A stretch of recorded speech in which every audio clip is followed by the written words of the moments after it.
नमस्कार. स्वाभिमानी TV news चॅनलच्या बातमीपत्रात आपलं स्वागत. आई एकविरा देवी यात्रा उत्सवानिमित्ताने देवीची नवीन चांदीच्या मूर्तीची रथातून काढण्यात आली. धुळ्यात मिरवणूक.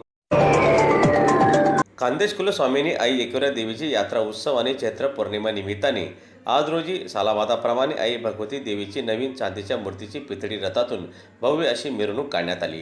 रथाचे नागरिकांनी ठिकठिकाणी मोठ्या उत्साहात स्वागत केले. चौकात देवीची आरती करण्यात आली. मिरवणूक मार्गावर ठिकठिकाणी सडा रांगोळी टाकण्यात आलेली होती. रथ उत्सवामुळे धुळे शहरात धार्मिक आणि चैतन्याचे वातावरण निर्माण झालेले होते.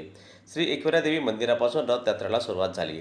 रथपूजन खासदार डॉक्टर शोभा बच्चाव, आमदार अनुप अग्रवाल, आमदार राघवेंद्र पाटील, तुळशीराम गावित यांच्या हस्ते करण्यात आलेले होते. आज यात्रा उत्सवानिमित्ताने चैत्र शुद्ध पौर्णिमा निमित्ताने सालाबादप्रमाणे आई भगवतीचा नवीन भव्य दिव्य असे चांदीची मूर्ती आणि पितळी रथ केलेला आहे.